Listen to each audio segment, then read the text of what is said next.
शादी को लेकर हर लड़की के अपने सपने होते हैं। उनमें से सुहाग रात भी एक पल होता है जिसे लेकर लड़की के मन में थोड़ा डर, थोड़ी उत्सुकता तो थोड़ी खुशियों के साथ बहुत से अनकहे जज्बात शामिल होते हैं।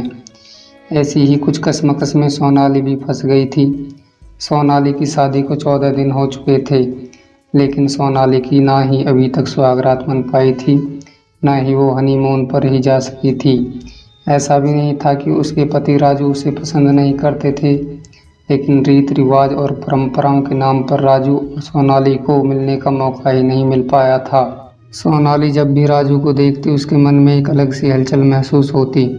सोनाली और राजू को कभी मौका ही नहीं मिल पाया एक रात भी या कुछ मिनट के लिए एकांत में बैठकर अपने मन की बातें एक दूसरे से कह पाएं, एक दूसरे के साथ को महसूस कर पाएं। दरअसल सोनाली की शादी संयुक्त परिवार में हुई थी, जहां आज भी सभी परंपराओं और रीति रिवाज को प्राथमिकता दी जाती। हुआ यूं कि शादी के बाद रस्म रिवाज निभाने में 7 दिन बीत गए। साथ में कुछ रिश्तेदार अभी भी रुके हुए थे, क्योंकि कुछ दिनों बाद ही उसकी मौसी सास की बेटी की शादी थी। एक ही शहर होने के कारण दूर से आए रिश्तेदार, मामा मामी, सास ससुर, मौसी सास और उनके बच्चे, दोनों शादियां एक साथ बिता के जाने के नाम पर रुके हुए। सोनाली की शादी की रस्म खत्म होते ही 7 दिन बाद सोनाली को पीरियड आ गए। उसने ये बात अपनी सास अनीता को बताई तो उन्होंने कहा, बहू अब तो राजू के लिए तुम्हें और 7 दिन इंतज़ार करना होगा। सोनाली बेचारी ने सिर झुका लिया और मन ही मन सोचने लगी, अब और कितना इंतज़ार। जैसे तैसे 7 दिन बीते। अगले दिन सोनाली मन ही मन खुश थी कि आज तो राजू से उसका मिलना होगा ही। तभी सोनाली की सास ने आकर कहा, बहू तैयार हो जाना, हम सब आज शाम तक मौसी जी के घर उनकी बेटी की शादी में चलेंगे। अब 2 दिन बाद ही शादी बिताकर सब साथ आएंगे, तुम्हें लाने की जिद पकड़ बैठी है। तभी सोनाली की खास सहेली राधा का फ़ोन आता है। सोनाली गुस्से और गम को दबाए हुए फ़ोन उठाती है और कहती है, हेलो राधा। अरे वाह सोनाली, तूने तो एक रिंग में ही फ़ोन उठा लिया। मुझे तो लगा कि तू तो जीजा जी के साथ बिजी होगी। और बता, कैसा है सब? जीजा जी कैसे लगे हमारे? राधा ने कहा, सब अच्छे हैं, तू सुना? सोनाली ने दुखी मन को दबाते हुए कहा, अरे इतनी बेरुखी और उदासी क्यों? नई नई शादी तेरी हुई है, तू सुना, मेरी तो 2 साल पुरानी होगी। बता जीजा जी के साथ कहाँ गई हनीमून मनाने और क्या क्या हुआ? राधा ने सोनाली से मजाक करते हुए कहा। इतना सुनते ही सोनाली ने कहा, कुछ भी नहीं हुआ और कहीं भी नहीं गई अभी तक। क्या बात कर रही है? क्यों, कुछ बात हुई क्या? या फिर जीजा जी का किसी और से? कहते हुए राधा रुक गई।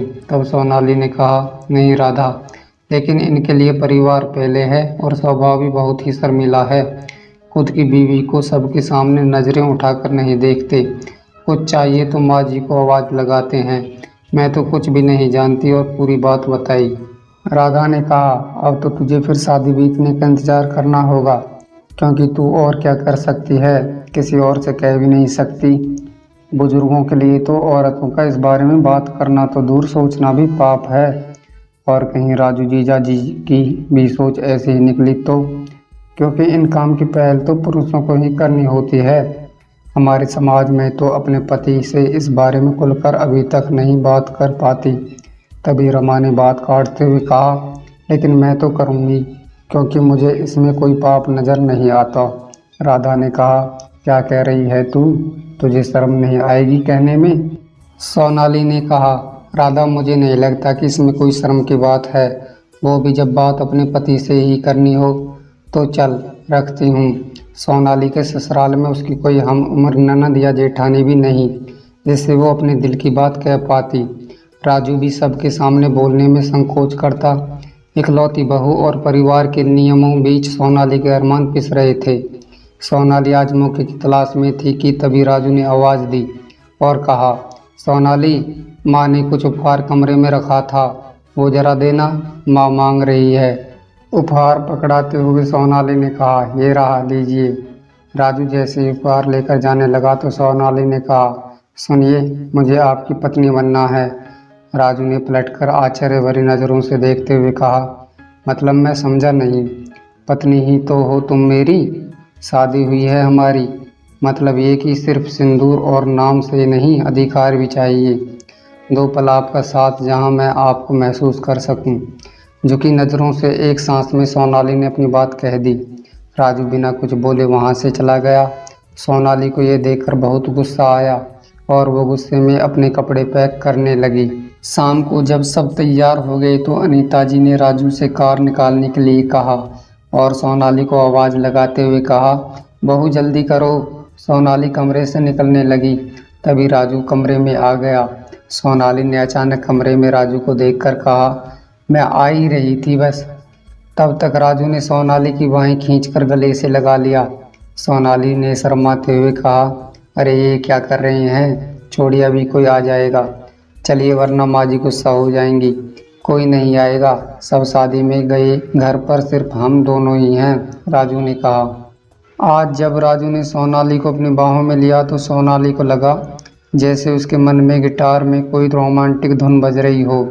गिटार के तारों को छेड़ने पर जैसी झनकार उठती है, वैसे ही झनकार आज राजू से गले मिलने पर सोनाली महसूस कर रही थी। तभी राजू ने कहा, सोनाली मुझे माफ़ कर दो, मैं तुम्हारी भावनाओं को नहीं समझ पाया। तुमने अच्छा किया बोलकर, वरना मैं कभी तुम्हारी भावनाओं को नहीं समझ पाता। तभी सोनाली ने कहा, लेकिन आपने माँ जी से क्या कहा? यही कि कार पंचर है। मनवाकर मैं सोनाली को अपने साथ लेता आऊँगा। और मेरा सिर भी बहुत दर्द हो रहा है। मतलब आपने झूठ बोला। पता है ना, बड़ों से झूठ बोलना पाप है। सोनाली कोई पाप नहीं। तुम्हारी खुशी और हमारे इस प्यारे पल के लिए ऐसा बोलने से कुछ पाप नहीं लगेगा। शादी तो कल है और हम शादी में चलेंगे। सोनाली मन ही मन सोचने लगी कि उसने अपनी माँ, सहेलियों सबसे सुना था कि पति से पहले इस बारे में बात करना या बिना उनकी मर्जी के इस बारे में सोचना भी पाप होता है। लेकिन आज सोनाली खुश थी अपने दिल की बात कहकर।